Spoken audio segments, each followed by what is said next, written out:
Hi, I'm George Cao, and welcome to the LinkedIn course for self-employed professionals. We're going to be learning authentic strategies, or I should say strategies on how to be authentically engaging in LinkedIn.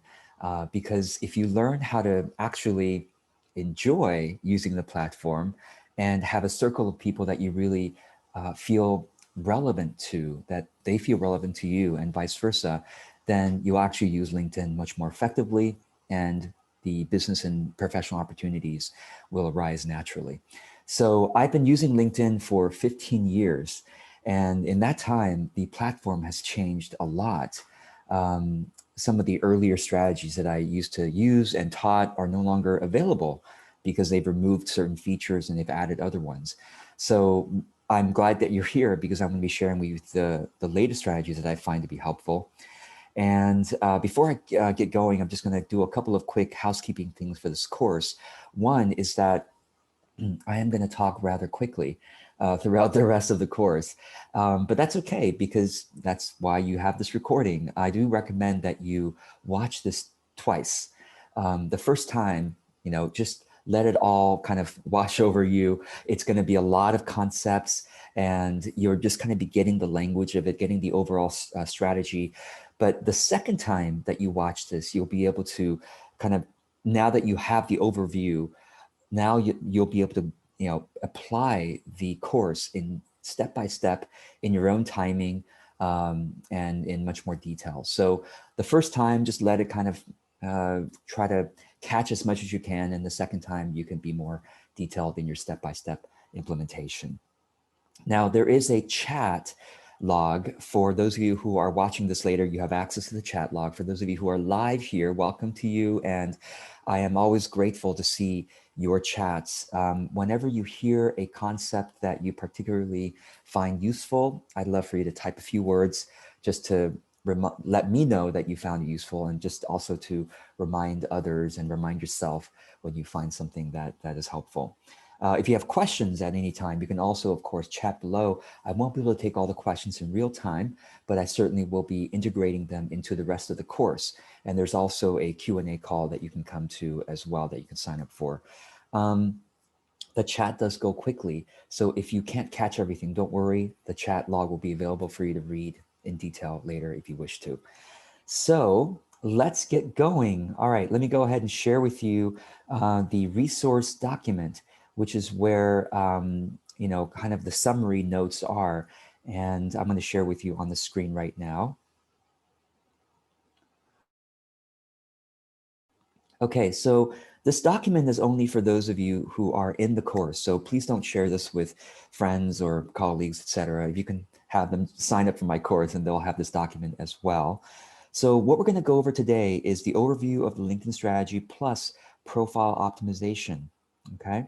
And so between session 1 and session 2, you'll work on optimizing your profile. And then in session 2, we'll do a little bit of profile review just to give you some examples. And then we'll go on to talking about creating content. We'll talk about hashtags, how to get more reach for your content on LinkedIn. And then finally, we'll end the course with an action plan. That's something you can do, whether you use LinkedIn every day or once a week or once a month or whatever it is. The plan, you can customize it for your own frequency. Now, with any online course, if you let it sit for too long, you don't tend to apply the course. It's just human nature. So I do recommend that you consider scheduling time for yourself to apply the course as quickly as you can. I use something called FocusMate. In fact, I use FocusMate several hours a day. It really helps me to focus. That's why the tool is there. And even whether you are not productive, you don't consider yourself productive, or you consider yourself highly productive, it will make you even more productive. So I do recommend you consider scheduling some sessions and to then apply this course in detail. There are a lot of support options I'll share with you below. And the main thing is, please do the essentials first. You don't have to make a perfect profile before you get out there on LinkedIn. That is one of the biggest traps, because your profile is never going to be perfect. It's only going to be a little bit better than last time, right? Okay, so let's keep going on the document here. All right. So by the way, the resource document is available to you for life. So you don't have to copy it. What I recommend that is you bookmark this. This is a private website that you're looking at right now. Only students of this course have access to this website. It's called a Google document, but a Google Doc, every Google Doc is its own private website. So just bookmark this, and anytime I make updates to this website or document, you'll have instant updates. You'll see it whenever you come back. So that's really the best way to handle this document, okay? You can ask questions directly in this document, and the way you do that is basically, I'm just going to jump down to a particular section just to show you. Let's say you have a question about what do I mean by a relevant post, right? You can highlight this phrase, a relevant post, come to the right-hand side, click on the plus button, and you will see your name, not my name. And then here's where you can type your questions. You could type, several paragraphs if you want, and then click on comment, and that's how you can ask any questions in the document.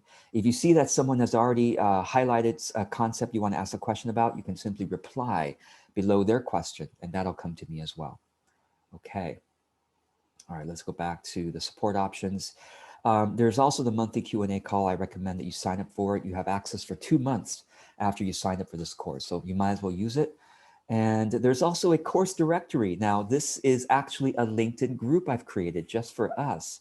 So please go ahead and click onto this course directory or course group and join the group, request to join, and I will approve your request within a few business days. And what you can do in this group is basically just like what Tara already did. Make a quick introduction of yourself. And once you make a quick intro, go ahead and comment on a couple of other people's intros. That way, we keep the group ratio, engaging and good and helpful. Also, besides introducing yourself, you might want to share how you're implementing the course, what you're excited about, what part of the course you're really excited about. If you once you optimize your LinkedIn profile, and I should say, of course, that's a forever activity. So just once you've done some optimization of your profile, go ahead and post it to the group, and you can trade feedback with other members of the group.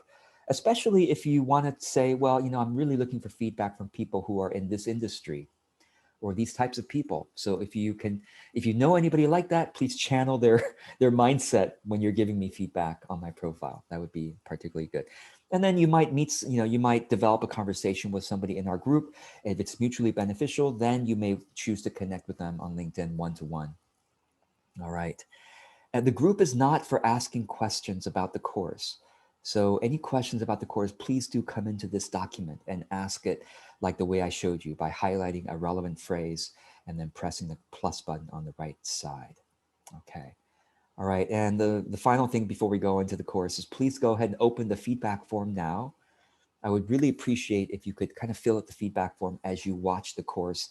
You're watching session 1 right now, and then go ahead and just, what is your favorite learning? What's your favorite idea, favorite tool, favorite, concept? What questions do you still have, etc. Okay. All right. So let's go ahead and do a quick stretch. I always like to remind you of learning hygiene. It's good to keep breathing and moving as you learn. And, some of these things are new to a lot of you, and some are a good review, but either way, keep breathing and just let the concepts sink in. You might have to watch this, like I said, 2 or 3 times. So, okay. So first of all, I think some of you are wondering, why do we use LinkedIn compared to all the other social media platforms we could use, especially when Facebook is much bigger, 2.5 billion members, Instagram is 1 billion, LinkedIn is quote unquote only 700 million. But think of it this way. LinkedIn is like the 700 million professionals from Facebook, or from Instagram on LinkedIn. Just about everybody who's had a professional life since the mid 2000s is on LinkedIn. So especially, people in the corporate space, but not just corporate space, lots and lots of small business owners and professionals, any kind of career builder tend to be on LinkedIn. Okay. So, and the great thing about LinkedIn is that it's a professional etiquette. So you're very welcome to post about your business, post about, client testimonials and content that's related to your business. You can, of course, also find people's professional backgrounds quickly. It's like the world's biggest resume directory. It really is, right? And therefore, because it's the world's biggest resume directory, it's also more easy to find collaborators by searching on LinkedIn for colleagues and peers that you could maybe trade interviews with or find other ways to collaborate to grow each other's audience and business. So let me show you what I consider to be the overall strategy of LinkedIn. And I've not made this image for you here. Hopefully you like it okay. I'm not super visual, but I try to do it whenever I can, a little bit here and there. So the first step on LinkedIn, people often think, well, let me go ahead and update my profile. And once I update my profile, I start posting content. And that's fine and good. But the thing is, who are you updating your profile for? Most people think, oh, I'm updating it for the potential client who might randomly come to my profile and decide, wow, you're so wonderful, I'm going to hire you. Well, it typically doesn't work like that, okay? So let me ask you this question. When was the last time you or anybody you knew went to LinkedIn, went to the search box, typed in somebody you want to hire? What a wonderful profile. Let's go and hire them. Almost never happens unless you are a recruiter in corporate world or a corporate HR. You might find resumes that way, but usually professional opportunities come to you because you have been top of mind for the people who already know you, like you, and trust you. And when they need what you have to offer, then of course they present you with that opportunity. So the first major mindset shift that I want to suggest to you for using LinkedIn, different from how much of LinkedIn is taught, is that your LinkedIn profile is not a sales page for the random stranger that you have to convince and persuade. Your LinkedIn profile is a reminder for people who already know, like, and trust you. Oh yeah, that's right. That's what Sherry does. That's right. Yes. No. It's now that I can. Oh yeah, that's what Pam does. That's right. That's what she offers. It's a reminder. So therefore, no persuasion tactics are needed. And by the way, I am in part speaking to myself. Later, I will critique my own profile because my profile is still a little bit from the previous strategies of LinkedIn. I'm going to critique my own profile, and you'll see me update my profile and share it with you in session 2, which I'm looking forward to that as well. But you'll actually see progress in real time, and probably some of you as well. So. And yes, thank you for those of you who are chatting below, concepts that are helpful to you that you want to remind yourself and others of. So I appreciate that. Thank you, Val. Okay, so let's go back and talk about the strategy. So therefore, the first step is not to update your profile, but to first clarify who you want to write your profile for. Who are your ideal connections? And I'm going to help you, give you some guidance to how to think about that. And once you've clarified your ideal connections, and maybe even, by the way, removed some of your connections that are not ideal for you to connect with at this time. And I'll tell you how to remove, whom should you remove, whom should you stay connected to, whom should you add, okay? Once you've done that, then we can optimize your profile as an introduction and reminder for your ideal connections, rather than as a sales page that's trying to persuade them of anything, okay? And once we've done that, then we can go into this ongoing process for using LinkedIn well, which is content, commenting, and connection. And I will bring this graphic back in session 3 as we talk about the action plan. But I want to just kind of quickly show this to you, give you a sense of it. This is a continually improving LinkedIn actions as you keep on driving this wheel. Essentially, it becomes more and more effective over time. All right. All right, so let's keep going here. And so a couple of quick things. Some of you might be asking immediately. I'm not going to recommend and teach LinkedIn ads in this course because every time I've tried it, it's been much more expensive than Facebook and Instagram ads. And so I find Facebook and Instagram ads just a better deal over the years that I've tried LinkedIn ads. However, they have made some changes recently in the past year or so. And I'm going to start testing LinkedIn ads again in the coming year. And if I find it to be worthwhile, I will, of course, teach a whole course on LinkedIn ads. And those of you who are in this LinkedIn course, you'll get a discount on that LinkedIn ads course if and when I do teach it. Now, another common question is, do I need a premium account on LinkedIn? There is a, when you start using LinkedIn, they're going to try to sell you on upgrading to, paying LinkedIn every month to have a so-called premium account. I have tried that for a year. I didn't find it to be super helpful for a solopreneur or self-employed professional like me. I think the premium accounts are really best for recruiters, corporate salespeople, and corporate HR. So that's my recommendation, is to stay with a free account like I have.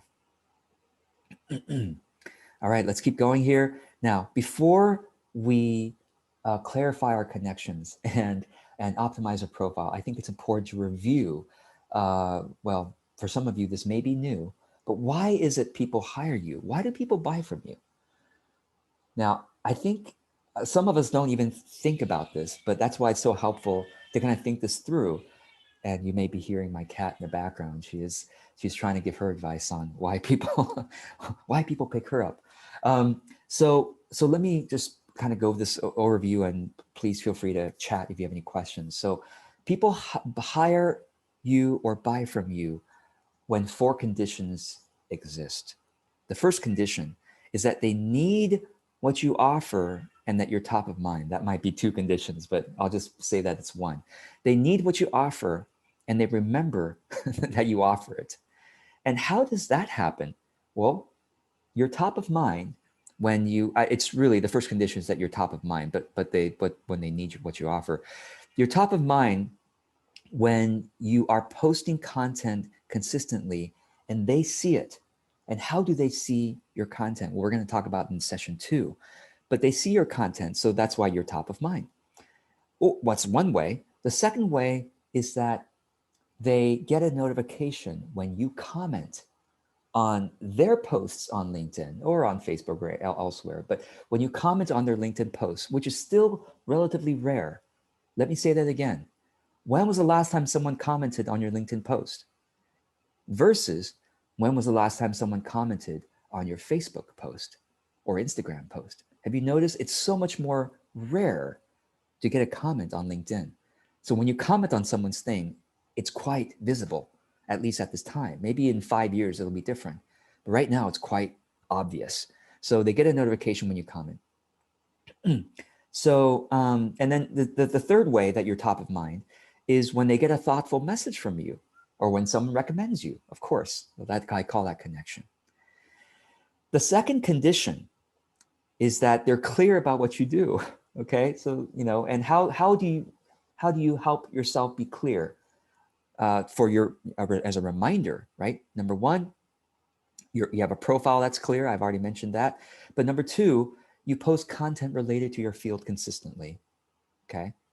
And then this one also, you have an occasional call to action where you remind your connections, really, right? You remind your connections about your services and your products. Now, this is something that I think a lot of you can benefit from doing more often. I think a lot of you aren't reminding us, your network, often enough about what it is that you sell. Sometimes we think you just like to put blog posts up for a living. That's what you like to do, is just to share interesting content or videos. But what do you do? Like I forget what you do. And so you need to remind me at least once a month, not private message, but just put it on your LinkedIn or wherever you are, okay? The third condition, so again, the first condition is that you're top of mind. Second condition, they're clear about what you do. Third condition is that they like your personality.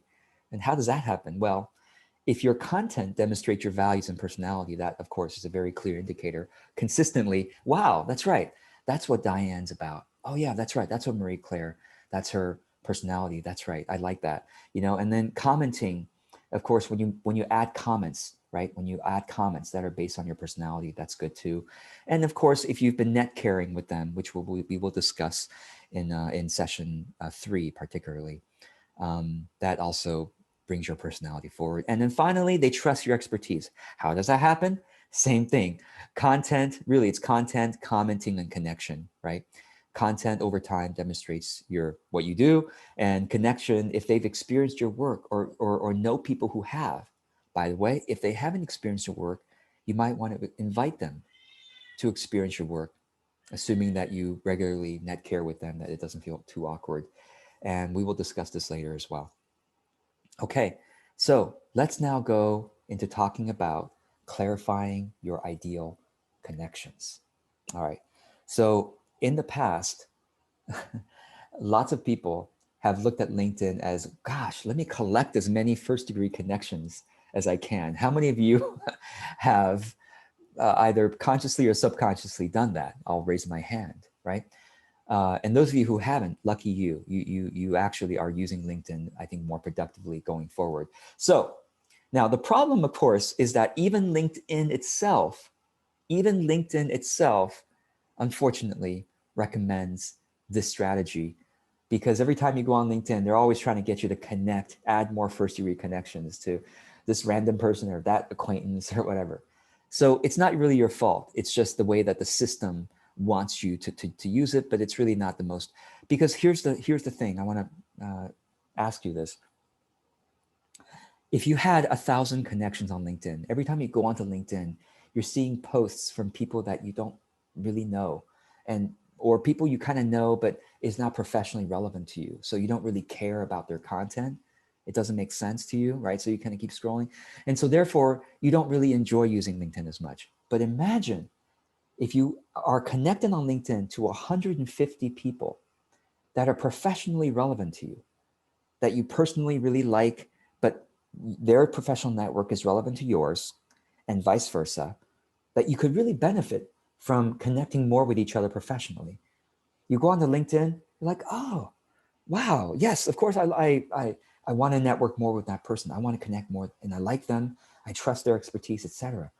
LinkedIn becomes a joy to use. It becomes a genuine joy to use. So you log on, you actually want to use it. And so ever since I removed 5,000 connections on LinkedIn, I removed 5,000 my first-degree connections on LinkedIn. It's become such more of a relevance and joy to use. So that's what my vision is on LinkedIn for all of you, is to have just the right circle, so that you actually, it's not cluttered anymore, but you're able to focus and pay attention to the people who professionally matter to you and you to them. And therefore, if you make those connections more and more, opportunities naturally come up. All right. Okay, so let's keep going here. So who is an ideal connection? I'll give you 4 criteria. All right. Number 1 is that their connections are relevant for you, and vice versa. So, and one example is, I removed my first boss.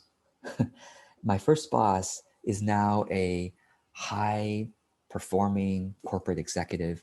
And I look at her network, and it's all corporate executives and managers and things like that. Nobody who would ever use my services and products, because I served self-employed people, right? So therefore I removed, and plus she and I haven't been in touch for more than 10 years, right? So when she's, I'm sure when she sees my content, it's not relevant, so she keeps scrolling, which is bad for my content in terms of the algorithm, right? So I removed her. Now, I didn't tell her I removed her. I removed her quietly, right? So which means that I'm no longer following her content, and vice versa, she's no longer following my content. So it breaks the following on both sides, and which brings algorithmic benefits for my content and also for hers.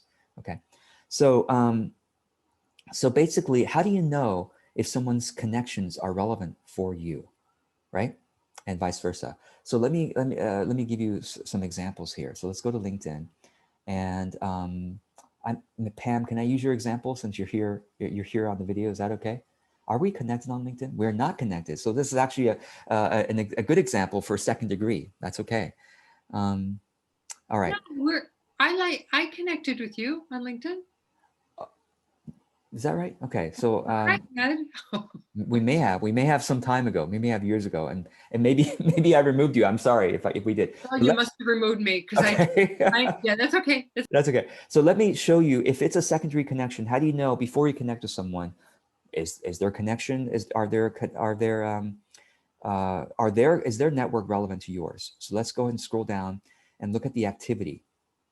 Okay, so click on see all for activity, and then click on, well, a couple things. Well, click on posts, okay? So you can see their posts. And what we're looking for is who is liking their posts. So you scroll down to their posts and you click on the number of people who liked it. And you basically look at this. And so is this person's network relevant to me? In other words, would I want these people seeing my posts? Because if Pam shares my post or likes my post.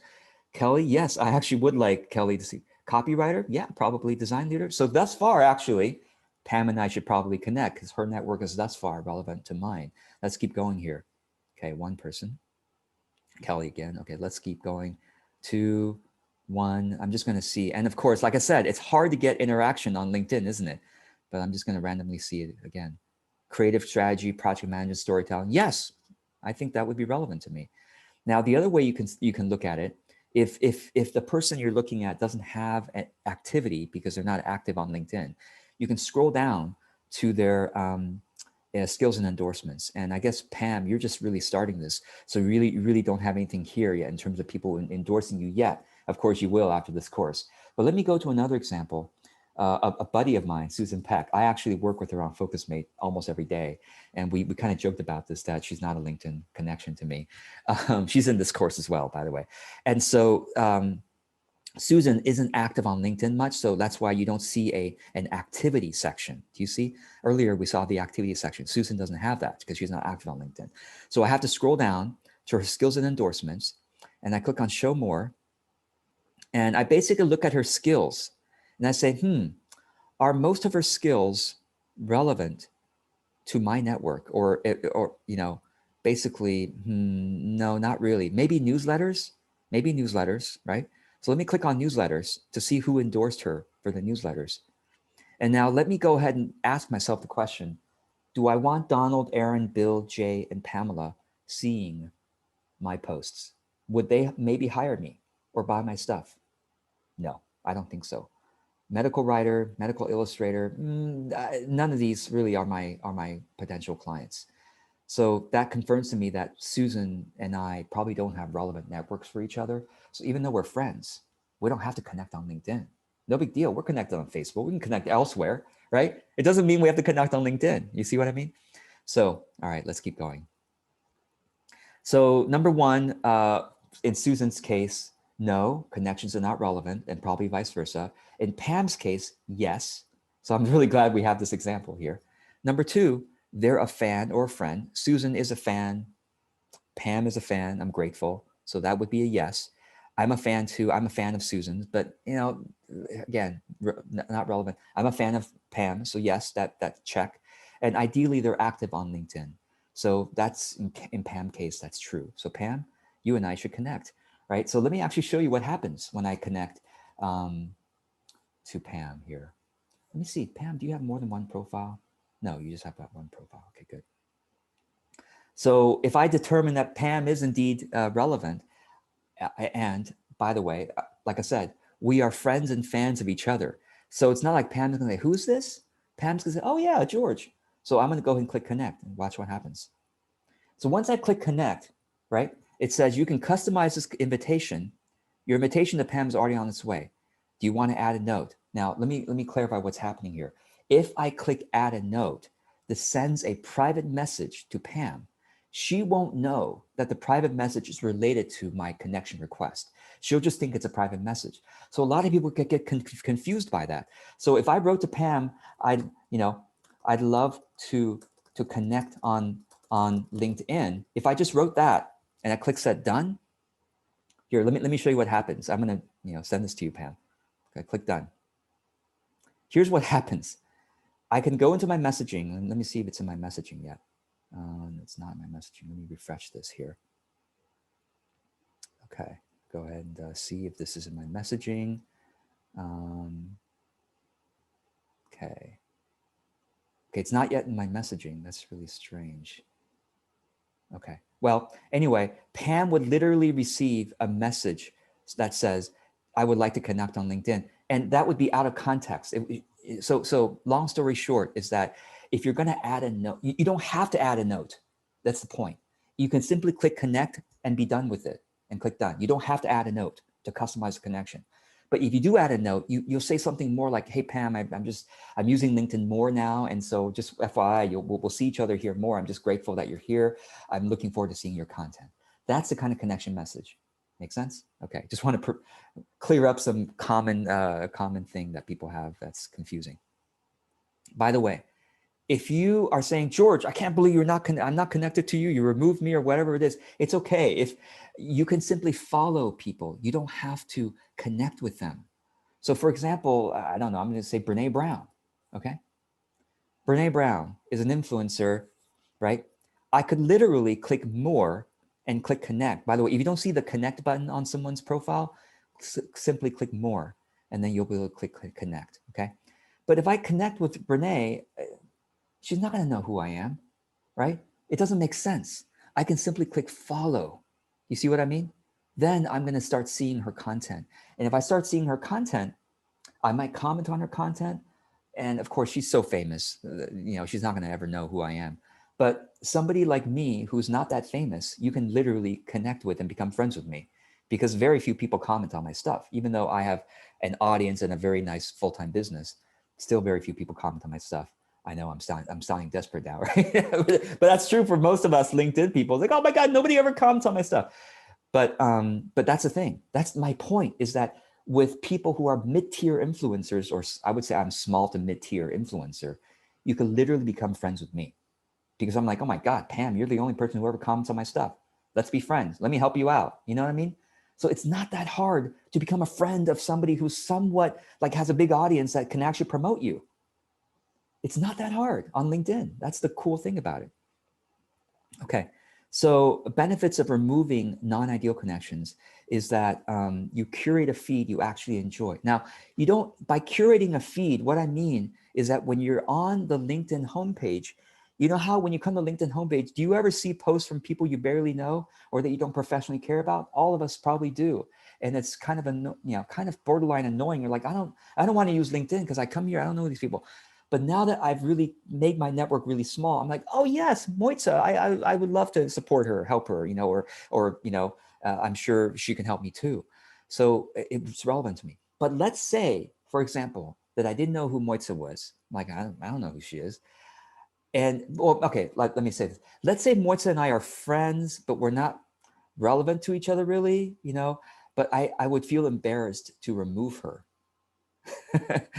Like I would feel embarrassed to remove Pam, right? Let's say I feel embarrassed to remove her, but I don't want to see her content in my feed. I can click on the 3 dots next to her content in the homepage, and I click on unfollow. I can do that. Okay, then once I've unfollowed Moitza, then I won't be seeing her stuff in my feed anymore. So that's one way you can unfollow without breaking someone's connection. However, the algorithmic benefit is that when you break a connection, when you remove someone as a first-degree network, that means they're no longer following you as well. And why is that beneficial? Let me explain. When you post something on LinkedIn, here's how it works. LinkedIn shows it to a few people that the algorithm thinks, okay, within your network, of the people who are following you, these few people who are now seeing it might engage. Okay, based on the algorithms, which are I'll talk about that in the next session. If those people do not engage with your post, we're not going to show it to anybody else. I mean, it'll still stay in your profile and people can still find it. They go to your profile activity section, but we're not going to show it in the homepage anymore to anybody else, not even in your own network. So let me say that again. They show your post to a few people they think might engage. If they don't engage, they're going to not show it again. They're going to only show the posts that are most engaging. That's why in the home feed, you only see the posts usually that already have some likes and comments. Now, if you surf the homepage a lot, you start seeing posts that don't have any likes and comments. They're testing you to see if you're going to engage. If you don't engage, that post goes away for everybody else too. So that's why it's better to have fewer followers. Sorry, let me say this again. It's better to have a larger percentage of your followers who are more likely to engage with your posts, right? Than to have lots and lots of followers, but a tiny percentage who are likely to engage. That's what I used to have. I used to have 5,000 follow connections, right? Therefore 5,000 followers. None of them like to engage with my stuff. So therefore my posts were always barely seen. But now that I've removed a lot of followers, suddenly my content is getting more engagement.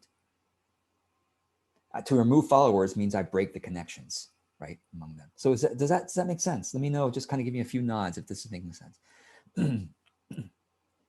Okay. So of course, fewer first degree connections means that fewer people will be able to privately message you, and therefore you have less spam. All right, let's keep going. The drawbacks is that if you remove a connection, you also remove any written recommendations that they've written to you. And by the way, that means I removed the recommendation that my first boss gave to me because I broke the connection.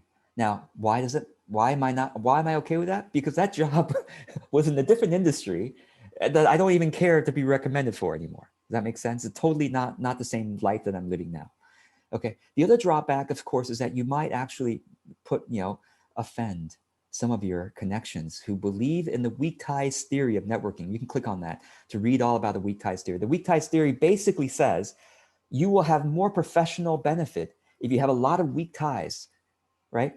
And by the way, it might be sociologically true, but in my experience, I know in the experience of a lot of LinkedIn people, that has not been true. 15 years of weak ties did not work for me. It only cluttered things up, got me more spam, did not give me more opportunities. Anybody who ever hired me from LinkedIn already knew me elsewhere. And they were just checking out my LinkedIn profile to make sure that, oh yes, that's what George does. That's why I don't believe in the weak ties theory, at least for LinkedIn, okay? Now, if you're a power user of LinkedIn, that might change at some point, but most of us don't want to spend 3 hours a day on LinkedIn. I don't know, I don't, right? So that's why I feel like having a tighter network, you just really enjoy and you actually keep up with people and opportunities arise naturally. And your content is also more seen by more people.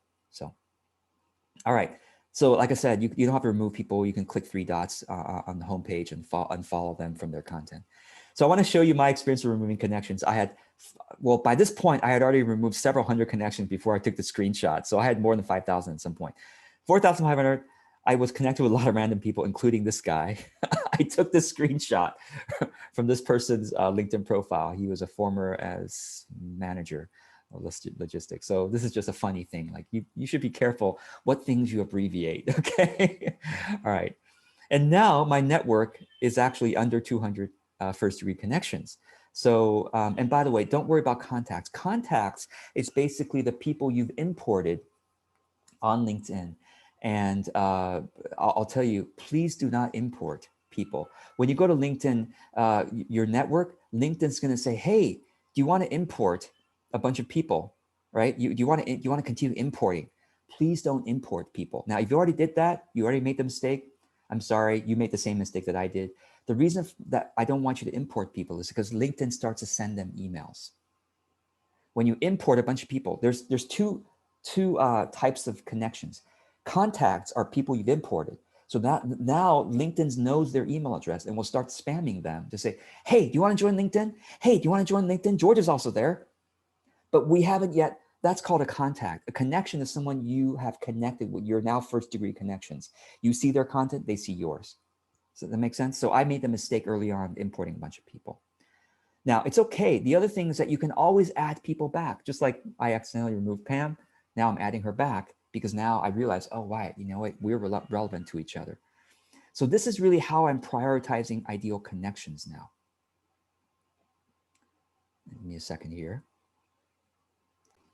All right, so let's continue on here. I just want to share with you how I'm prioritizing connections these days. Is basically active. I'm grateful, super grateful to have a community of affiliates, referral sources. And so I definitely connect with active affiliates because they have a network that tends to be relevant to me. I connect with current clients, past effective clients, meaning people who really got good things out of my services and would likely recommend me. Thankfully, that's many clients. So, and a few friends and family I'm able to support professionally, meaning industry-wise.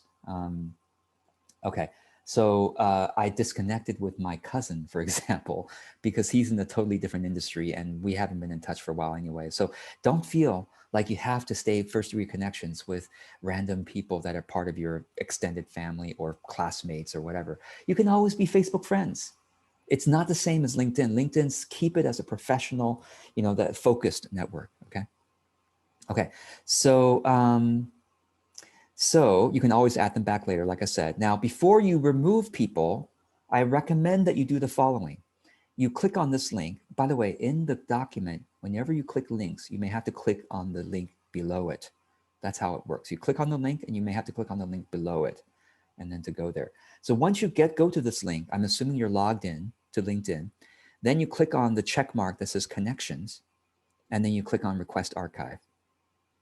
Oh, and then you have to put in your password. I'm not gonna do that right now, but once you put in your password and click done, it'll take, if you have thousands of connections, it'll take a couple days sometimes for the archive to be ready. I have under 200 now. That's why it only takes 10 minutes, okay? So please download the archive first, because then you'll get a spreadsheet of all the names and professional titles, names and headlines, and when you connected, and a nice spreadsheet, so that if you regret removing somebody, you can always go back, oh, that's right, and then you can find them again and add them back. So please do this first before remove anybody on LinkedIn. Okay, request connections, check that box. Okay, all right, and then as you remove them, you don't have to feel anything negative, just feel guilt, just bless them, let them go, right? And then the LinkedIn mobile app is much easier to remove people. I want to give you that tip because I had to remove 5,000 people. How did I do that? Using the LinkedIn mobile app. So let me go ahead and show you now on the app how you can quickly remove people here if you wanted to do that. So let me show you on the screen. All right, here's my LinkedIn mobile app. And once you are on the mobile app, see, I know everybody who shows up. Manuela, she's a client and an affiliate. I would totally want to support her. And I'm just going to quickly click right? Easy. Okay, so click on My Network at the bottom. When you're in the LinkedIn mobile app, click My Network. Okay, and then click on Manage My Network at the top there. All right, and then click on Connections. Okay, and here is where you can easily remove people by clicking the three dots, remove connection, and then I'm not going to do that with Angela, but if I did that, it'll say, you know what, I'm going to add her back. Let me see here. Actually, I know that David, for example, is in this course, so David will forgive me for doing this. I'll add you back right after this. Remove connection, and then click on remove. And now David's been removed. Now, if I want to add David back, so that's how you do it quickly. David Todd, there we go. Oops. Pending. Okay, there you go. Sometimes when you click on connect on the mobile app, you have to scroll down to refresh, and now it says pending. So David's going to be quite confused if he's not listening to this right now. Okay, so you can also remove people without the mobile app by going to your LinkedIn. Now you're usually on the LinkedIn home screen. Click on My Network at the top. Click on Connections on the left. And it's really the same screen. You click on here, you click on remove, and then you have to confirm. But I just found that somehow using the mobile app, maybe the screen size, it was much faster than doing it on the desktop. So just FYI, in case you need to do that. And Val says, does that mean David would know this happened? David would only know, okay, that's a good question, very good question. If I remove David from this connections page, right? If I removed Angela right now, she would not know that I removed her. Only if I go to her profile and remove her from there. So if I went to her profile and click on more and click on remove connection, LinkedIn won't tell her I removed her, but LinkedIn will, if she checks who viewed your profile, she can see that George Cow viewed, most people don't even check who viewed my profile, but if she did, she'll see that George Cow viewed your profile, and then she'll come to my profile, and if she does come to my profile, she'll say, hey, how come we're second degree? That's kind of a long-winded way of saying that most people won't even know. But if you do it from the connections, they won't even know you visited their profile. Make sense? All right, let's keep going here. And whom to accept connections from? I've already said your ideal connections as described above. So you can click on here, right, to find that again. And then don't accept connections from recruiters. and certainly not from marketing experts, especially those so-called client attraction specialists who are trying to message you and say, hey, I can get you a lot more leads on LinkedIn. And then you should ask them, oh, you mean like cold messaging people like you're doing to me? No, thanks. Okay. All right. Should we actively add connections? Yes, if they are an ideal connection, you should like, oh my gosh, am I yet connected with my referral source, my colleague who I really want to continue getting to know better? Yes. Angie, yes, I did that 4,000 times. And it only in a single evening, like, we're watching TV, I'm not really paying attention. I was able to remove like a few hundred people in a single evening. So I just did that multiple, like 10 evenings, and I removed 5,000 people. So yeah. All right. So like I said, don't import. All right. And now, without further ado, let's talk about profile optimization. Just to remind you, a quick stretch, breathe. Great. Good learning hygiene is important. All right, so let's get going here. So first of all, what I'm going to say is that I have written you detailed notes about the profile optimization. So I'm not going to read every note to you. I'm just going to quickly kind of go over some of the key points. And you can always come in here, thank you, like Ilse has done, and ask a question or add a comment by highlighting a relevant phrase and asking the question or adding the suggestion or comment. So do you need a company page? Most of us only have a LinkedIn member profile. We don't have what's called a company page. And I just want to keep it real simple for you. I don't think most of us need a company page. Ilse makes a good point that when you have a company page, your LinkedIn profile looks slightly better, in that you don't have these gray icons here.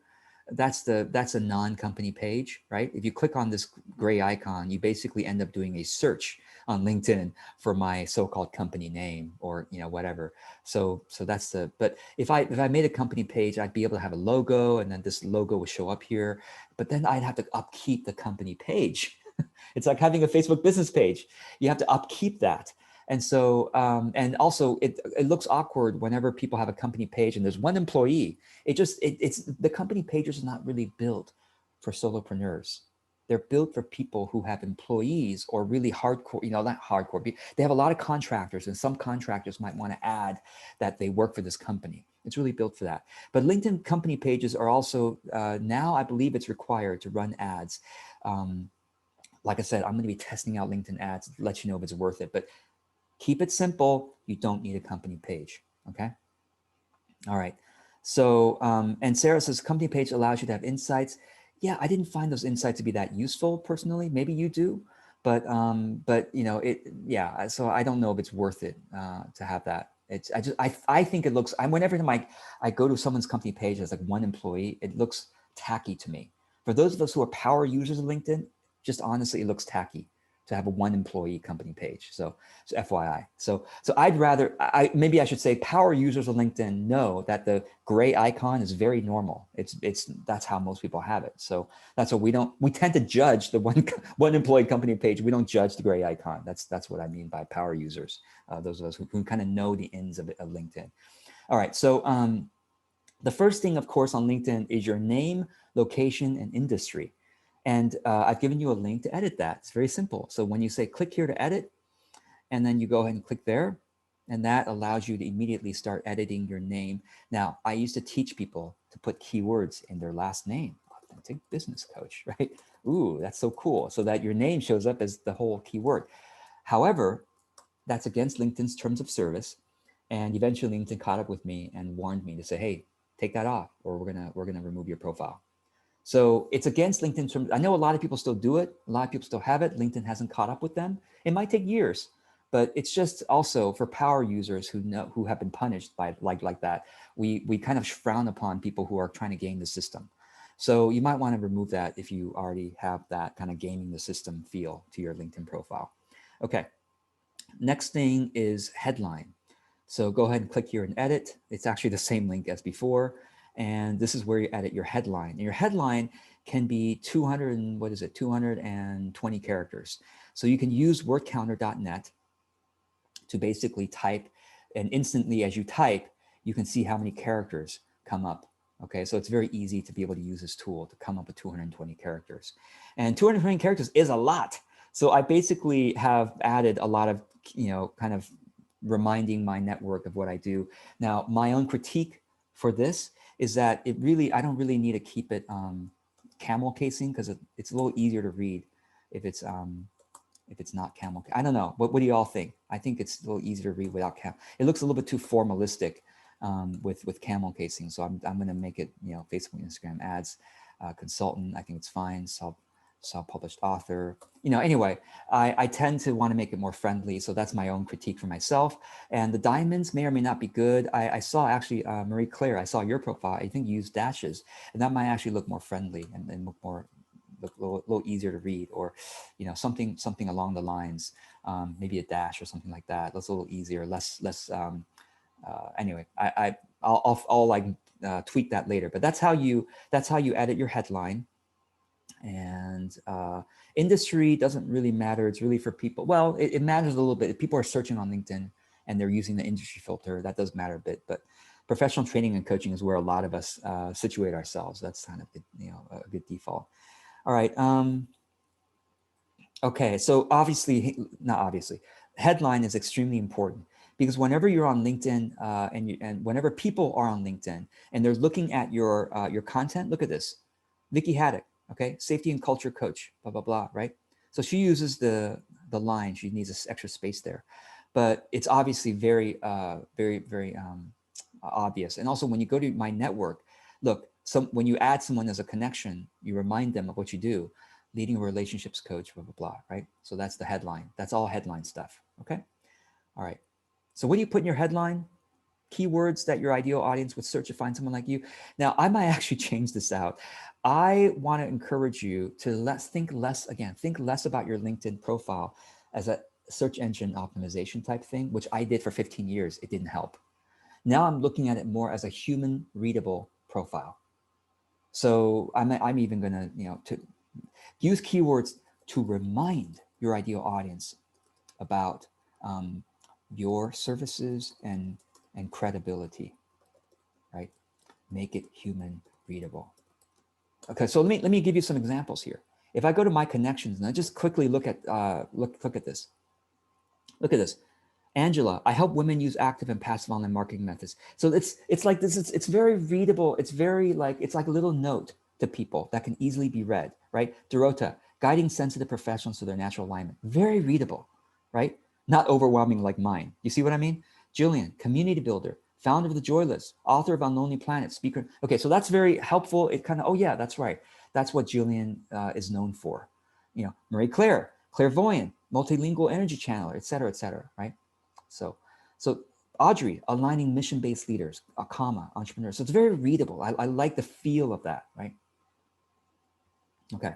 And by the way, whenever you're highlighting, if anybody's highlighting this, it shows up as green for everybody else. So just FYI, you might want to click away and no longer be highlighting that. Okay. So like, who is your ideal client? Think about that. Okay. Or an ideal client who has a network of people, okay, that you'd like to reach. What important value or benefit do you bring them? Think about that. This is the most important part of your profile. So this is worth thinking about. What is your credibility? Like I said, we saw some of those examples, right? Like founder of the Joy List. Oh yeah, the Joy List. That's right. Yeah. And she's author of this. Oh yeah, that sounds credible, right? Yeah, what does she do? Oh yeah, clairvoyant. Awesome. Right? So you might want to use symbols. This goes to a link. Click here.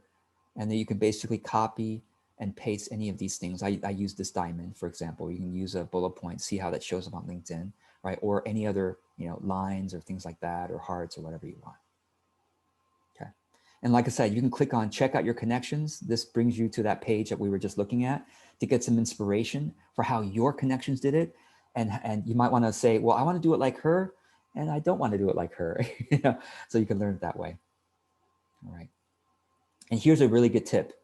Come up with 3 headlines. And then email 3 of your ideal connections. Pam, Diane, Marie Claire, I have these 3 options. Which one do you like the best? That would be a very good thing to do. Okay. try to apply for LinkedIn's Open for Business feature. Open for Business feature, I'll just let you click on this because it's still being rolled out to a lot of people. But once you have that, then you have this thing on your profile called providing services, and you can see what kind of services, and you'll be more findable for people who are seeking those services out. Okay, I'm going to keep going because I want to just make sure we go through this whole profile optimization thing. Any questions you have, you can always highlight something, and ask by clicking on the three, highlight and click on the plus. Okay. Your contact info, I just want to show you this real quick. When you go there, you can put, I think it's something like 3 links. Yeah, I think it's 3 links or 4 links. And when you put your website URL, put any URLs you want. You could, your website, your reviews, your books or whatever. And when you select other, okay, they give you these choices in the dropdown. Select other, and you'll be able to type out what the label is for that link. So that's my little tip for you there. Okay. Profile photo is extremely important, obviously. And I want to give you a couple of tips here. Number 1, have it personal yet professional. And let's take a look here at my connections and kind of judge people, judge people's profiles, right? So Angela, that's a pretty good photo. It feels personal. It's a little small. I mean, even in this large image, it's rather small. Let me show you what I mean by small versus big here. Okay, so I'm just going to go to LinkedIn home screen. Most people look at your photo in that small of a format. Most of them aren't going to your profile and looking at your giant photo. They're looking at that tiny format. So you see Carrie here as doing a nice job because you can really tell, who she is. Oh yeah, that's Carrie. Now, to be honest, I think that's a little bit too close up because it doesn't, I think your clothing does show a little bit of personality, etc. So let's keep going here. Gary V. All right, Gary is so uber famous that he can do a non-optimized photo like that and get away with it. So that's not optimized, but Gary is so famous, he doesn't care. Okay. Isabel, I think it's not bad. You could kind of see her face. I would zoom in a little bit more, but it's certainly professional, right? Jan here, professional. Again, I would zoom in a little bit more. Suki, I would definitely zoom in more on that one, right? So let's see some other examples. Dorota, great example. Like it's zoomed in enough, but you still see enough of her body, quote unquote, to see more of her personality. Jillian is a pretty good example because, well, she uses that profile photo everywhere. Marie Claire, this is a great example, right?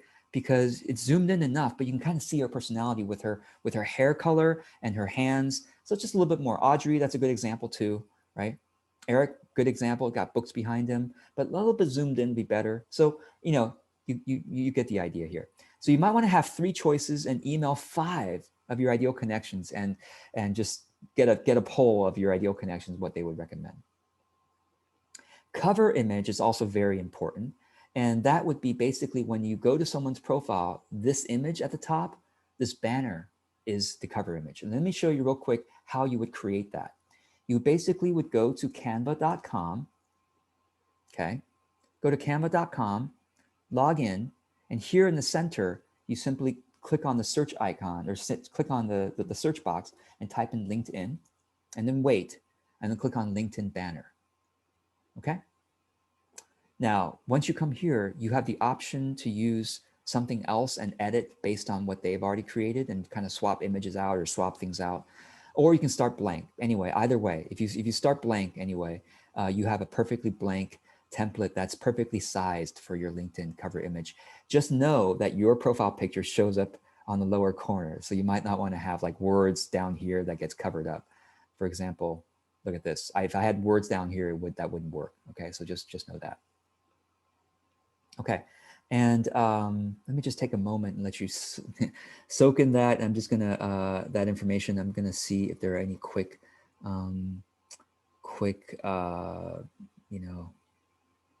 questions to cover here. Okay, so now let's continue on here. And any other questions, I will either integrate that into the next session, or you can, I might integrate it into the document and let you know about that. Okay, so now, for the rest of your profile, I do recommend that you make a copy of this profile template that I made you so that you can edit in there rather than put it on LinkedIn. You might lose your work if you like accidentally close the tab or something. So if you click on this link I've given you here, we're on page 13 of the document. Click this link, click the link below here, and make a copy. So click on make a copy. It might ask you to log into your Google Docs account. So once you make a copy, this is now a private copy just for you. Nobody can see it except you. So you might want to just, edit the heading and say, George Cow draft LinkedIn profile or whatever, okay? And this is just in your Google Drive from now on. And basically this is kind of where you just write your, write whatever your headline is or additional info you couldn't fit, write your about here, multiple paragraphs or whatever you want, additional info you couldn't fit, you can paste it down here, experience, et cetera, et cetera. So it's just a very simple Google Doc to help you edit so that you can copy and paste it from there into your LinkedIn profile. And, by the way, you can do a spell check here. You can't do it if you were doing it just in LinkedIn. So spell check is useful here. Okay, so the about section is quite important, okay, but not as important as the featured section. So the about section, as you can see, is this little section down here. The featured section is more important because it's very visual. So it's very obvious. And Danny is actually on the call today with us. So thank you, Danny, for giving me a video testimonial that I can put here. The about section basically gives people one paragraph, and that one paragraph can be up to 320 characters before it cuts off to see more. I've given you that information here. The full limit for the about section, if someone clicks on see more, the full limit is 2,525 characters, but before see more is 320 characters on the desktop, or if they're on a mobile, they only see 140 characters. So just FYI. And this is where you basically, I'm going to give you a couple of templates. So you can start your about section, in any of these ways, right? Or do a search for your professional title, see how your niche mates do it. I'm going to give you 2 structure examples. So what I do, a couple sentences. How I do it, a couple sentences. Services provided, bullet points. What others say, a couple of quotes. Topics I speak on, a couple of bullet points. Next steps, if you want to, hire me, first take this assessment, or first read this blog post or read this page to make sure we're a good fit, or please contact me at this link or whatever you want, okay? And John Nemo is where I kind of got this structure. I find him to be kind of salesy, to be honest, but he did have a nice structure for the about that I wanted to show you, okay? That's what I copied above. And then here is a more concise way of doing this, the about section. It's just one sentence each. One sentence like that, one sentence, the second sentence, the third sentence, the fourth sentence. So it's a little bit more concise. And then you can have more bullet points down here if you want to add more things. But I'll let you play with this. I'll let you work on this. And then the next session 2 of this course, I will do a couple of profile reviews, and then we can kind of go from there. Okay. All right. So quick thing, common question is, hey, should I use a first person voice? Like, I do this, I do that, or should I use George Cow has done this and that for clients? Okay, it's really up to you.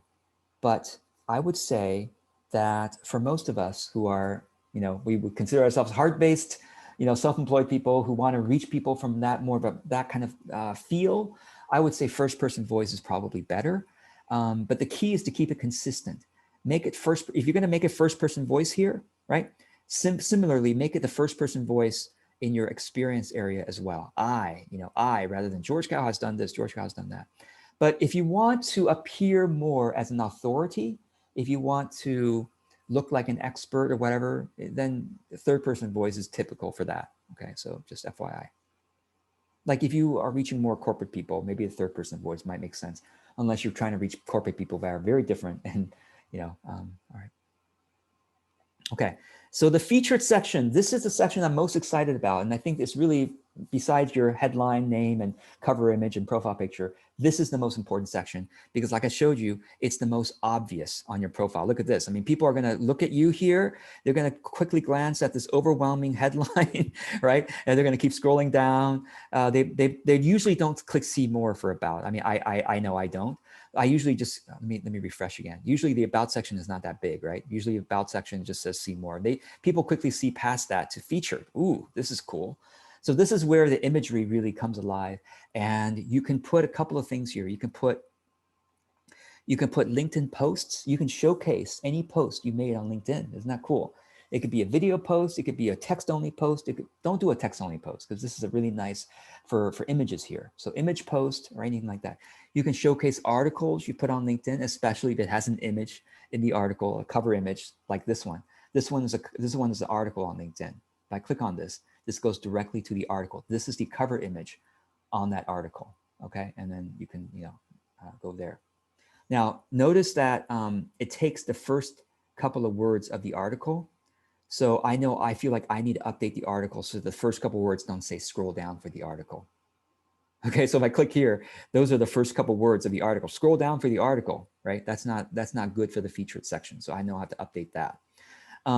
You can have links to any external website, your website, a YouTube video, a blog post, whatever you want, medium.com article, whatever you want. This one, click here, goes directly to a YouTube video for Danielle giving me a testimonial. Thank you, Danielle. She's on this call right now, right? And then, usually YouTube will prioritize up next are videos related to your channel. Hopefully it's your channel, but anyway, so that's that. If you don't want people to go to YouTube, you can put up a, here's an example. You can put up a page on your website called client testimonials or whatever, and you could put the videos here and link this as one of your featured snippets on your LinkedIn. But the thing about it is that I wanted people to watch the video right away. That was my purpose. Even if they only watch Danielle's video and get distracted on YouTube, I don't care. So that's kind of my own thinking. That's why I put it like this rather than my own website. But I do have a link to my website here, right? Best mini video talk. So they click here, they go to a page with my best videos that can be played directly from here. And then I have another one. This is a post on LinkedIn. Anyway, you can check on my profile if you want to see it. I have an email newsletter here. I need to update that image, et cetera, et cetera. So anyway, I've given you guidance here, but basically you go to your profile to add a featured section. You go to your profile, click on add profile section, click on featured, and here's where you can choose. Yes, I want to add a post. I want to add an article, et cetera, et cetera. If you click on add a post or article, they will ask you to choose which one to feature. So if I click on articles, they will show me all the articles I've written on LinkedIn, and I basically can click on feature. And now if I did that and I click done, now it is featured. You see, I just did that right now. If I want to remove or reorder any of these, I simply click on the pencil icon under in the featured section, click on pencil, and then I can click on remove from featured. Okay, I'm gonna do that right now. You can also click on these bars on the right side and click and drag those things. So if I did that, okay, Danielle has a nicer picture than me. So I'm gonna put that up here, click on done. There you go. All right, that's how you do it. So the first two are obviously the most important because I don't know who really clicks on the right side arrow to keep scrolling. That's why I click best of, best. Oh, what's best of? So that kind of makes people maybe want to click on the right arrow to keep scrolling, but make your first two the most important. So I want people to hear what people say about me, and I want people to feel confronted or maybe relieved by one of my core ideas, right? People who don't agree with me on this will say, I don't want anything to do with George anymore because he doesn't like marketing funnels. But people who are like, oh, I'm sick of marketing funnels. Thank you for someone saying that. That's why I wanted this so prominently here. I want to turn people away, but I also want to bring the right people in, right? Turn away the wrong people, not wrong, but people who are not right for me, and bring in the people who are right for me. Okay. So I recommend, you might say, well, George, I want to feature a blog post. Should I make it an article or on LinkedIn, or should I link it to my website's blog? It's really up to you. I prefer to link it to LinkedIn's articles because look, this is a LinkedIn article, not a blog post on my website. You can immediately see how many people liked it, how many comments. So it makes it more curiosity. It makes people go, oh yeah, well, this seems like there's more credibility to it. If I link to my own blog post, there is no pluses and commas. However, if I make it a LinkedIn post and I link it to my blog, in other words, I can post my blog article as a LinkedIn post and then feature that post. And then any hearts and likes on that post will show up, and any comments on that LinkedIn post will show up. So that's kind of one way around that. Okay. Let's keep going here. All right, experience section. Like I said, I don't think that many people, some people scroll down all the way to look at your previous jobs and things, but I want to show you to basically add an experience section. You go up to your profile at the top, click on add profile section, scroll down. It's usually all collapsed like this. Yeah, I can't collapse that.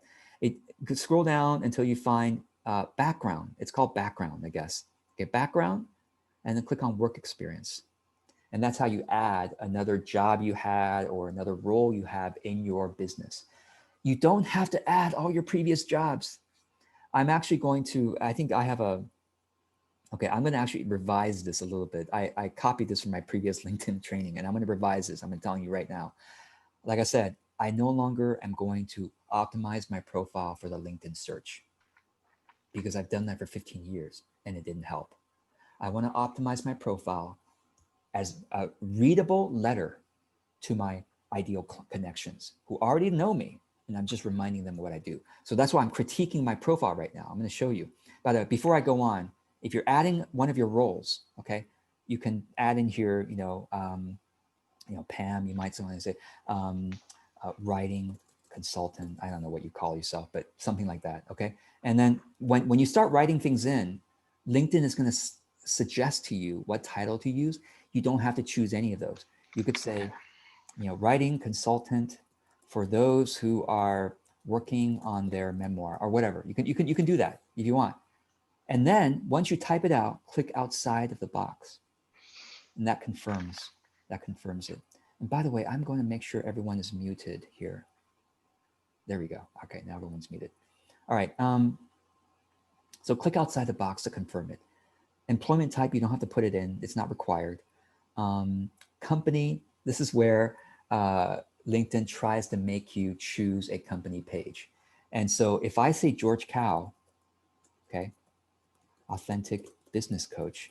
If I start typing in George, for example, LinkedIn's going to say, do you mean one of these? Don't click on that. You just keep typing, okay? Just ignore it. George Cow, authentic business coach. And then after you've done that, you click outside the box again to confirm. This allows you to create job positions on your LinkedIn profile without creating a company page, okay? And then further down, you do the whole month and date thing. And here's what I want you to, don't update your industry because you already did that before. And do not update your headline because you worked hard on that. They're going to automatically try to put a new headline in here. So uncheck the box, okay? And the description is what you want to show up underneath your job title. So this description area, let me show you. Description area can have 2,000 characters. But the see more can fit 4 paragraphs, totaling about 375. Anyway, you can basically look at that and figure that out. So the description field is important. And you should, if you're going to put in a role, you might as well put in some of the client testimonials or some of the things you do within that service or whatever. You can also add in links to YouTube videos and links to your blog posts right here by clicking on the link. Okay, upload means a PDF document basically. And then turn this off. Share with your network, keep that off so that it doesn't make a post to your network saying, oh, George Cow has updated his profile or whatever, 15 times. Okay, all right. Okay, so the additional section, licenses and certifications you could put let me show you how I do that. So at the, whoops, cancel, discard. At the top of your profile, click on Add Profile section, scroll down, click on additional information. Oh, I'm sorry, no, not accomplishments. Accomplishments, no, sorry. Inside background is licenses and certifications. Sorry, inside background is that. But I want to show you something really cool here. Skills, you should definitely put in skills. Click on skills here. And this is where you can start adding in, and it could be really unique skills. It could be like authentic business coaching. Because they're going to try to suggest to you, again, as they always do, but I'm just going to keep typing. and then basically click outside the box to confirm, and I can click add. Authentic business coaching, I just added that. Now, if I scroll down here, it's going to look kind of sad because I'm going to have a bunch of endorsements on my other skills, sorry, up here, but no one has endorsed me for authentic business coaching. I added authentic marketing in the previous session of this course. That's why two people said yes. But I just want to show you this is how you add unique skills. Now let's go back to the top. I'm going to show you how to add publications and projects. Those are my two favorite ones that are new. Publications is where you can add your books. If you have a book, or if you have a significant article in some other person's website or journal, you can add that here with a link to that article or a link to your book, okay? So that's how you can do that here. You can look at my profile for examples. Projects is just another section on your profile at the bottom. I add my online courses here. I add my services page, you know, my group program here. That's what I call projects, because you can basically have a URL as well. So you can look at my profile. I'll show you down here all the way. So it's like not that many people see it, to be honest, but you know, you might as well add it while you're working on this. And where is it? It's projects. Oh yes, down here, accomplishments. So people have to click on publications, you know, this arrow thing. And now they see, oh yeah, he's written this book, that book. He clicks publication, goes to a link for that book. And down here, projects, they click on here, they can see, oh yeah, George has this group, and they can click on see project to go right to my group page. So that's another way of doing it. Okay, so I'm just gonna quickly go here. I know we're a little bit over time, and I apologize for that, but I just wanna finish this so that we can go on to content in the next session. So profile URL and visibility is also important. Click here to edit. I want to show you, this is where you select a unique URL link for your LinkedIn profile to make it look nicer. So you click on this link that I gave you here, profile URL and visibility in page 20. And then on this page, you click on the pencil icon on the right, and you can only edit that final section. LinkedIn.com/in/ is for everybody. So what is that final section? Let it be the same word that you use for your Facebook business profile, business page, and Twitter if you have one, Instagram if you have one. Try to make it the same everywhere. Now, sometimes we can't, but just do your best. And so, for example, George Cow. So that's why when you go to LinkedIn.com/in/George Cow, that goes directly to my profile. That's the URL there. Okay. And anyway, I have other notes here that, I want to show you real quick here. You should have your profile public visibility on, okay? And I recommend these checkboxes. Basic, this is required. I recommend your picture be public so that people know it's you, and it looks better anyway for the search engines. And this is what I have yes and what I have as no, so you might want to look at that. I don't care about people looking at my past experience. I only care about what I'm currently doing. That's why I show that. But when people come to your profile and their first degree, they can still see your past experience and other things. This is only for the Google search engine, and for people who are not connected to you, what can they see? Okay.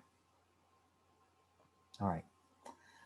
Let's keep going here. I've already talked about skills and endorsements. Get recommendations. Let me just spend a bit of time on that, and then we'll go to the homework. All right. So how do you ask for recommendations? There's two ways of doing it. One way is to go to the top of your profile, add profile section, scroll down, additional information, and click request a recommendation. It starts out with, who do you want to ask? So let's say, I'm going to just pick on you, Marie. Marie Claire. You have to type in the person's name. They have to be connected to you by first degree, okay?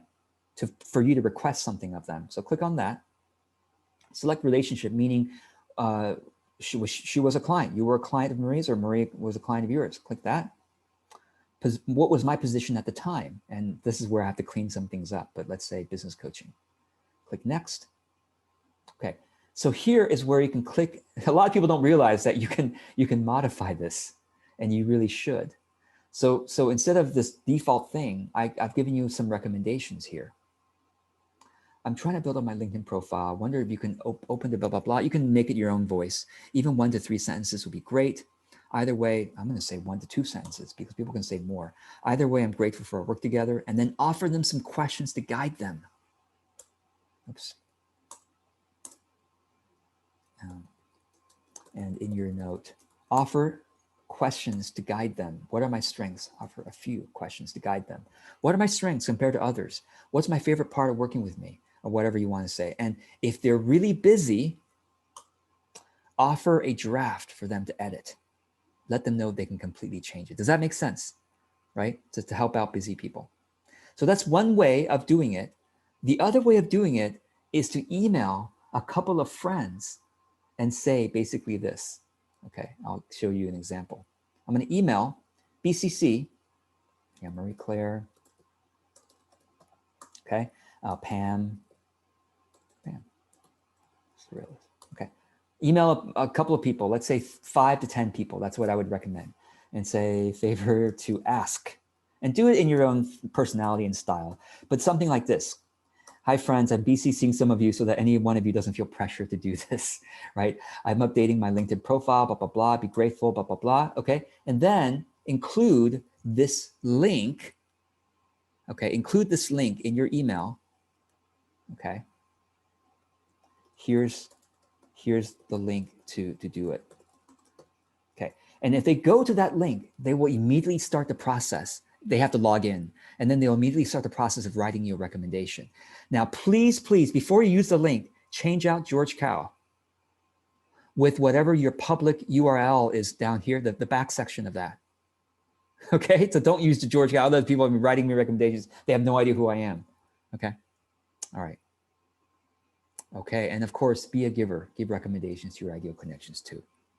I know I need to do more of that too, because it kind of looks a little bit selfish sometimes when I go to even myself, right?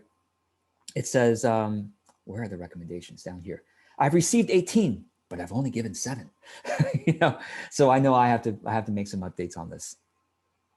All right, so finally, homework for session 1. First, I would love your feedback. What did you really like about the session? What can be improved? What other questions do you have? Okay, so click on that. Schedule time to do the homework. Otherwise, you might not do it. So please do schedule time. Otherwise, sometime this week, just even half an hour to update your profile, or an hour, half an hour updating profile, half an hour removing a bunch of people. Okay, all right. Review why people hire you. Okay. Clarify your ideal connections. These are all sections in the document. All right. Understand the benefits and drawbacks and remove some of your connections. Okay. Update your profile based on the guidance I've given you. And join our LinkedIn group if you'd like. Introduce yourself. This is essentially the course directory, and you can trade feedback for each other and help each other out, and review the support options for this course.